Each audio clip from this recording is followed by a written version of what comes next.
नमस्कार साथियों, स्वागत है आपका आज की एपिसोड में। 2012 का निर्भया केस तो आप सभी को याद ही होगा।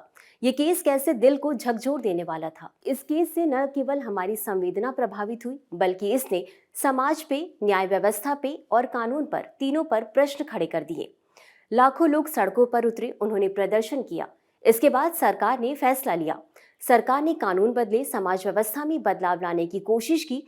साथ ही सरकार का जो अब मेन एजेंडा था वो महिलाओं की सुरक्षा बन गया। लेकिन आज जब इस घटना को एक दशक से ज्यादा का समय हो गया है, तो हमारे जहन में एक सवाल उठता है कि क्या हकीकत सच में बदले हैं। लेकिन अगर हम जमीनी हकीकत पर ध्यान दें तो महिलाएं आज भी किसी भी क्षेत्र में खुद को सुरक्षित महसूस नहीं करती हैं।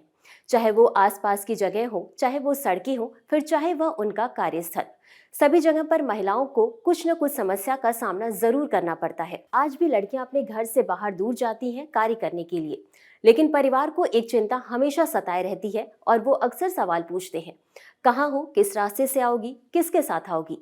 ये सिर्फ एक डर का सवाल नहीं है, बल्कि ये जो एक सामूहिक सोच है उसका भी प्रमाण है। तो इसी बीच एक रिपोर्ट सामने आई है, यानी कि एक रिपोर्ट रिलीज हुई है जिसमें महिलाओं की जो स्थिति है उसके विषय पर चर्चा की गई है। तो ये जो हमारा आज का पूरा टॉपिक है आपके सोशल इशू को कवर करता है।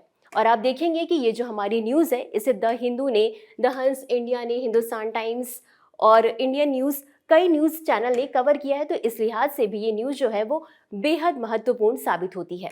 तो सबसे पहले तो हम इस रिपोर्ट के बारे में जान लेते हैं। तो जैसा कि राष्ट्रीय महिला आयोग ने NARI 2025 नाम से एक रिपोर्ट जारी की है, जिसका मेन जो पर्पस है वो महिला सुरक्षा सूचकांक, शहरी सुरक्षा परिदृश्य की हकीकत बयां करना है। इस रिपोर्ट की बात करें तो इसमें 31 शहरों से कुल 12,770 महिलाओं को शामिल किया गया है, जिसका सीधा सीधा उद्देश्य ये है कि महिलाओं की सुरक्षा स्थिति का डाटा तैयार करना था। वहीं अगर बात करें इस रिपोर्ट की तो इसमें जो राष्ट्रीय सुरक्षा स्कोर है वो 65% बताया गया है, यानी कि 10 में से 4 महिलाएं जो हैं वो असुरक्षित महसूस करती हैं खुद के लिए, जो कि एक बहुत बड़ा आंकड़ा है।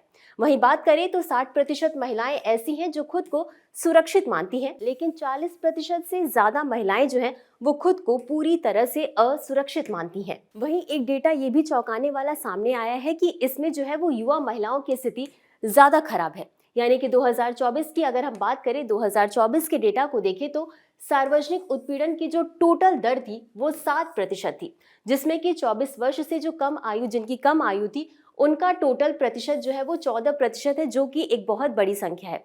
यानी कि सीधा सीधा हम ये भी कह सकते हैं कि जो हमारी अभी नई पीढ़ी आई है उसके लिए ये समस्या ज्यादा कठिन है। और इस रिपोर्ट में जो सबसे बड़ी समस्या है, जो सबसे बड़ी चुनौती देखने को मिली है, यानी कि 1/3 जो पीड़ित महिला है, सिर्फ उतनी ही महिलाएं जो है अपने साथ हुई शिकायत को दर्ज करती हैं।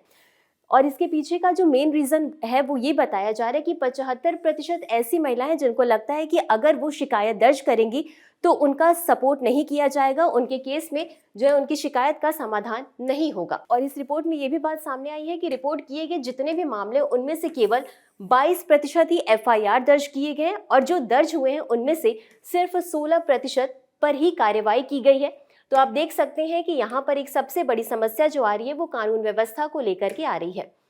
अब हम अगर उत्पीड़न के प्रमुख स्थलों की बात करें तो 38% मामले जो हैं वो हमारे आस पड़ोस में ही देखने को मिलते हैं। आस पड़ोस हो गए, घर हो गए और हमारे आसपास के जो इलाके होते हैं वहाँ पर ये केसेस जो है वो ज़्यादा सामने आते हैं।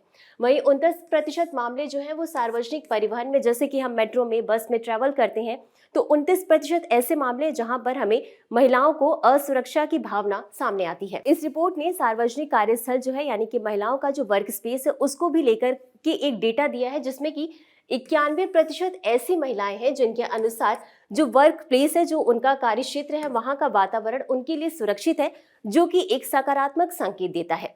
वहीं आधे से ज्यादा जो ऐसी कर्मचारी हैं उनको पौष के बारे में पता नहीं है, यानी कि उनके दफ्तर में कानून तो मौजूद है लेकिन वो जागरूक नहीं है इस कानून को लेकर के, जो कि एक बहुत ही बड़ा अभाव है। अब हम समझ लेते हैं कि ये जो हमारा रिपोर्ट है इसमें शहरों को रैंकिंग की गई है कि किस शहर में क्या स्थिति है महिलाओं के रहने के लिए। तो अगर हम सुरक्षित शहरों की बात करें जो शीर्ष पर आते हैं तो उसमें है कोहिमा, विशाखापट्टनम, भुवनेश्वर, आइजोल, गंगटोक, ईटानगर और मुंबई। और अन्य ही ऐसे कई क्षेत्र हैं जो शीर्ष स्थिति में है, यानी कि यहाँ पर महिलाओं की जो स्थिति है वो काफी बेहतर है।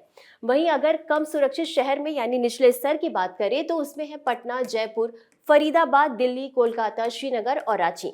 यहाँ की स्थिति बेहद खराब आई है। वहीं अगर हम रांची की बात करें तो रांची में 44% महिलाएं जो है वो खुद को असुरक्षित मानती हैं और दिल्ली और फरीदाबाद में 42% महिलाएं जो है खुद को असुरक्षित मानती हैं, जो कि एक बहुत ही बड़ा डेटा है। अगर हम सुरक्षा के दृष्टिकोण की बात करें तो इसमें यह कहा गया है कि जो रिपोर्ट है उसमें सुरक्षा सिर्फ शारीरिक नहीं बल्कि मनोवैज्ञानिक, आर्थिक और डिजिटल सुरक्षा भी शामिल होनी चाहिए। आप देखिए कि जैसे जैसे हमारी डिजिटल क्षेत्र में प्रगति हो रही है उसी तरह डिजिटल क्षेत्र में महिलाओं को लेकर, उनकी सुरक्षा को लेकर भी कई तरह की समस्याएं आए दिन देखने को मिलती ही रहती है।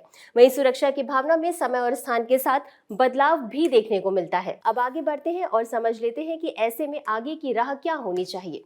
कानूनों का प्रभावी और त्वरित क्रियान्वयन, यानी कि हमारे पास जो कानून है उनका त्वरित तरीके से और प्रभावी तरीके से कार्यान्वयन किया जाना चाहिए। अब हम इसमें एक केस को समझ ऐसे लेते हैं कि 2013 में एक केस सामने आया था जिसमें एक व्यक्ति ने 5 साल की बच्ची के साथ दुष्कर्म किया। उसे 10 साल की सजा हुई और 10 साल बाद जब वो वापस आता है तो उसने 8 साल की बच्ची के साथ फिर से दुष्कर्म किया। अब ऐसे केस में उसे सीधे से फांसी की सजा होनी चाहिए, लेकिन कुछ ऐसी सिचुएशन बनती है कि उसे बरी कर दिया जाता है और वो वापस आता है, फिर वो एक डिसेबल बच्ची के साथ दुष्कर्म करता है और उसकी मौत हो जाती है। अब आप देख सकते हैं कि ऐसी स्थिति में कानून व्यवस्था पे प्रश्न चिन्ह न उठाया जाए तो क्या किया जाए। अगर इनके साथ समय पर ही ऐसे केसेस को सॉल्व कर दिया जाए, इनके लिए कठोर दंड का प्रावधान हो, तो शायद लोग इतनी हिम्मत न कर पाए ऐसे कार्यों को करने की। हमारे भारत में ऐसे बहुत सारे केसेस हैं जो ऐसे ही सिर्फ पन्नों में रह जाते हैं, दर्ज नहीं होते हैं, सिर्फ इस डर से कि समाज क्या कहेगा, और बहुत से ऐसे केसेस हैं जिन पे कार्यवाही नहीं की जाती है। अब आगे बढ़ते हैं और जान लेते हैं शिकायत दर्ज करने की प्रक्रिया सरल और सुलभ होनी चाहिए। यानी कि जो हमारी शिकायत दर्ज करानी है उसकी प्रक्रिया सरल होनी चाहिए। अगर हम किसी पुलिस स्टेशन में जा रहे हैं तो वहां पर हम इजीली अपनी बात कह सके, FIR दर्ज करा सके। इसके साथ ही साथ जो हमारी हेल्पलाइन नंबर है वहां पर भी हमारी जो भी समस्या है उसका त्वरित समाधान होना चाहिए। 1090 एक बहुत ही बेहतर विकल्प है, जहां पर अगर किसी महिला को किसी भी प्रकार की समस्या हो रही है तो वहां पर समस्या का समाधान देखने को जरूर मिलता है। जागरूकता, जैसे कि हमने बात करी कि कार्यस्थल पर पॉश जैसे कानून मौजूद तो हैं, लेकिन महिलाओं को इसके बारे में पता ही नहीं है। ऐसी स्थिति में महिलाओं को भी जागरूक करना बहुत जरूरी है। साथ ही सामाजिक मानसिकता में बदलाव, ऐसा नहीं है कि सिर्फ कानून और न्याय व्यवस्था में बदलाव करके हम ऐसी स्थिति को सुधार सकते हैं, उसके लिए हमें समाज में भी बदलाव करना जरूरी है। तो आज के लिए बस इतना ही। आगे बढ़ते हैं और अंत में देख लेते हैं आज के अभ्यास प्रश्न को। नारी 2025 रिपोर्ट के अनुसार कितने प्रतिशत महिलाएं भारत के शहरी क्षेत्रों में स्वयं को सुरक्षित महसूस करती हैं? ऑप्शंस हैं A 40%, B 60%, C 75% या D 91%। तो इस प्रश्न का उत्तर कमेंट बॉक्स में जरूर दें। आज के लिए बस इतना ही। धन्यवाद।